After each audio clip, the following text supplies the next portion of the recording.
A paz e a graça do nosso amado, querido Senhor Jesus Cristo seja na vida de todos. Hoje nós vamos estudar o Evangelho de Marcos, no capítulo 10, a segunda parte do capítulo 10, a partir do versículo 32. O meu título é Jesus anuncia outra vez a sua morte e a sua ressurreição. Jesus e os discípulos iam pela estrada subindo para Jerusalém. Ele caminhava na frente e os discípulos, espantados, iam atrás dele. As outras pessoas que iam com eles estavam com medo. Então Jesus chamou outra vez os discípulos para um lado e começou a falar sobre o que ia acontecer com ele. Então eles estavam a caminho de Jerusalém. Nós vamos começar a ver em breve a última semana, os últimos acontecimentos antes da morte de Jesus. O Evangelho de Marcos já vai tratar disso rapidamente. E ele já havia outras vezes falado sobre isso com os discípulos. E aqui diz que chegando lá, estavam todos meio que distante de Jesus, estavam os discípulos e outros que o seguiam com medo, porque estavam chegando no destino onde Jesus já havia alertado eles antes. E Jesus fala de novo: escutem, nós estamos indo para Jerusalém, onde o Filho do Homem, Jesus, será entregue aos chefes dos sacerdotes e aos mestres da lei. Eles o condenarão à morte e o entregarão aos não-judeus, aos romanos. Estes vão zombar dele, cuspir nele, bater nele e matá-lo. Mas 3 dias depois, ele ressuscitará. Olha só o que Jesus diz.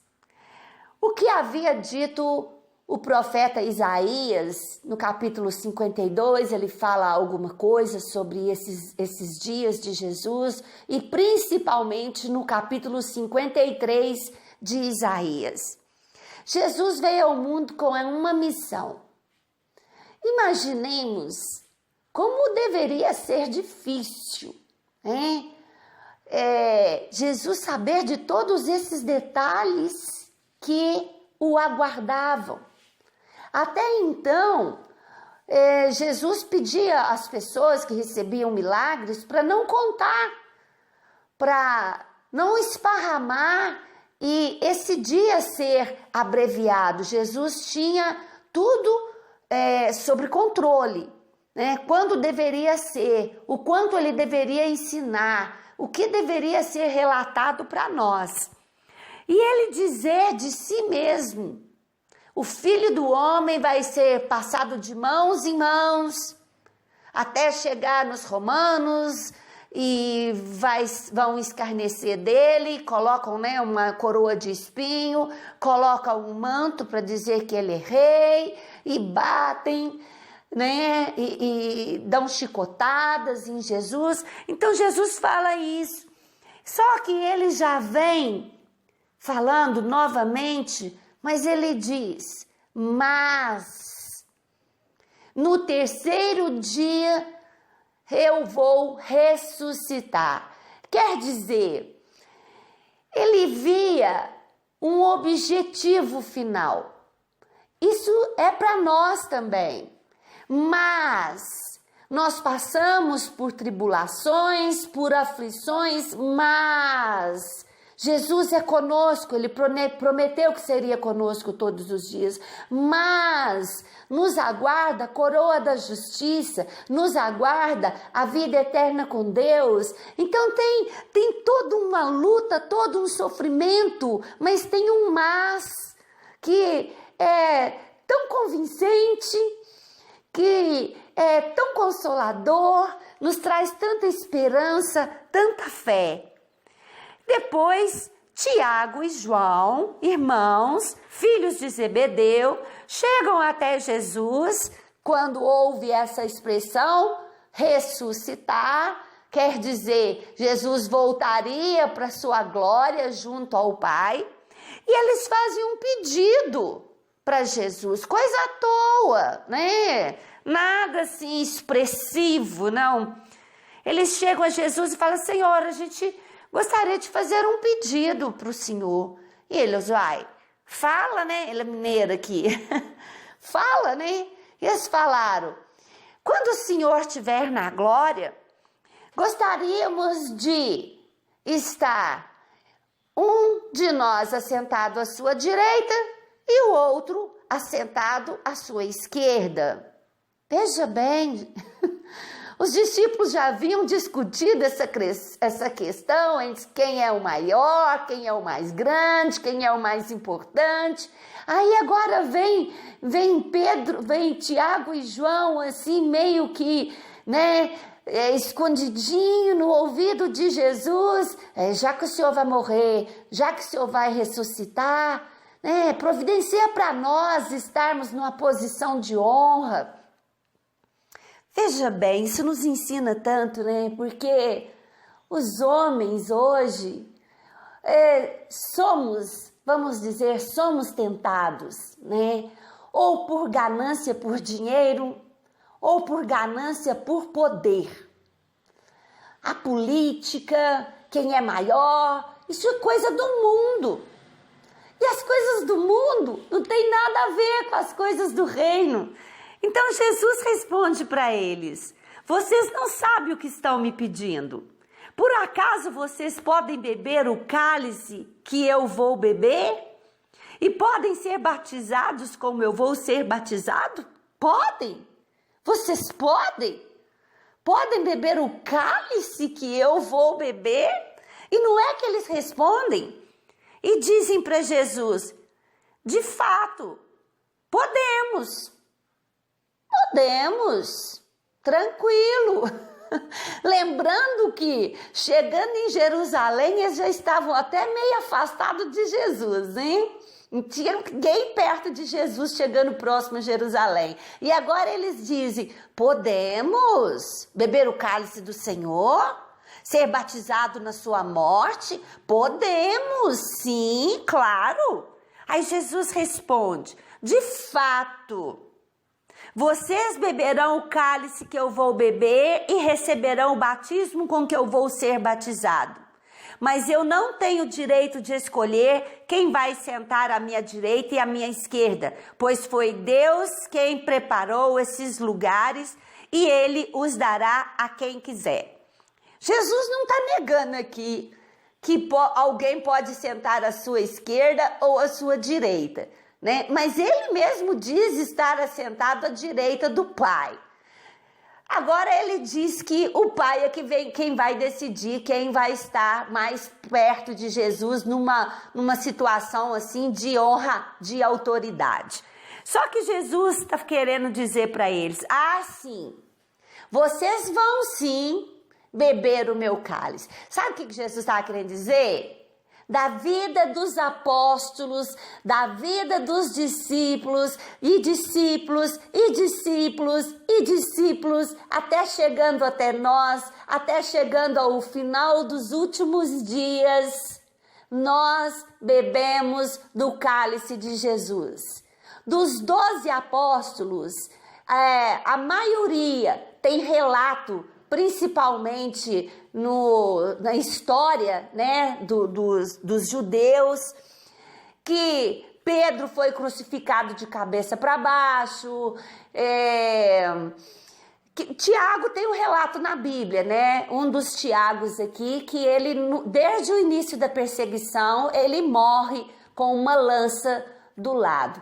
Então, vários tem relatos lá no livro da história dos Hebreus. Só João que morre de velhice lá na ilha de Patmos, depois de trazer a revelação do Apocalipse. Ele ainda volta para Éfeso, mas é o único que não morreu de morte trágica, né? Mas sofreu muito por causa do Evangelho, por causa do amor de Cristo, para com o reino de Deus. E a última coisa que devemos pensar é em posição, em títulos. Quando os outros discípulos ouviram isso, começaram a ficar zangados com Tiago e João. Então Jesus chamou a todos para perto de si e disse-lhes: como vocês sabem, os governantes dos povos pagãos têm autoridade sobre eles e mandam neles. Mas entre vocês não pode ser assim. Pelo contrário, quem quiser ser importante e quem quiser ser o primeiro, que seja o escravo de todos. Pois o próprio Filho do Homem, Jesus Cristo, não veio para ser servido, mas para servir e dar a sua vida para salvar a muitos. Jesus estava dizendo aqui, olha, é diferente. No reino de Deus é diferente. E Jesus dá todo esse testemunho, tanto do seu ministério, que ele anda entre os discípulos, quando lá ele se curva e lava os pés dos discípulos e enxuga os pés dos discípulos, querendo dizer que Jesus o estavam servindo e que eles iriam servir a outros. Então a ordem é toda diferente, né? Depois nós temos o relato, um dos relatos mais lindos, que é a cura do cego Bartimeu. Jesus e os discípulos chegaram à cidade de Jericó. Quando ele estava saindo da cidade com os discípulos e uma grande multidão encontrou um cego chamado Bartimeu, filho de Timeu. O cego estava sentado à beira do caminho, pedindo esmolas.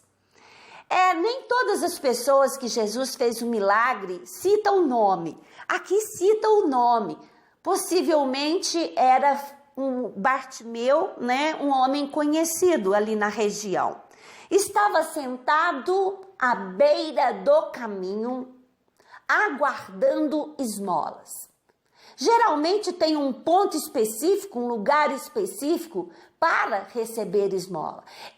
Esse era o propósito de vida deste cego, até ouvir Jesus chegar.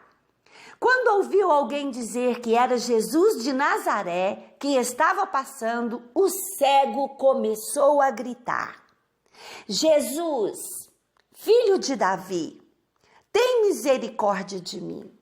E continuou a gritar, e continuou a gritar, e começou a ser chamado a atenção pelas pessoas para que calasse a boca, mas ele gritava mais: Jesus, filho de Davi, tenha pena de mim, tenha misericórdia de mim.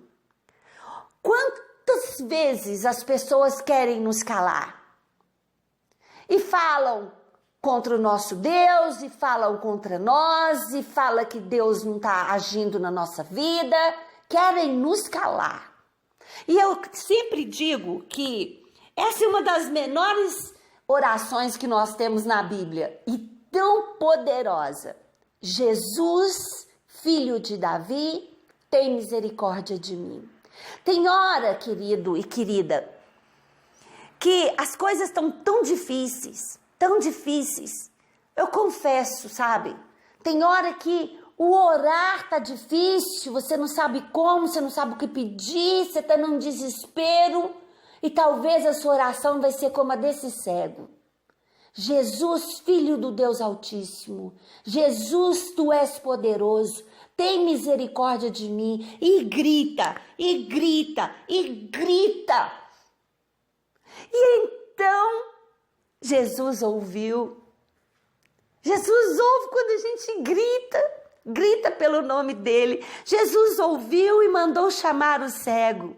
E eles chamaram e lhe disseram: coragem, levante-se, porque ele está chamando você. Imagina a alegria daquele cego.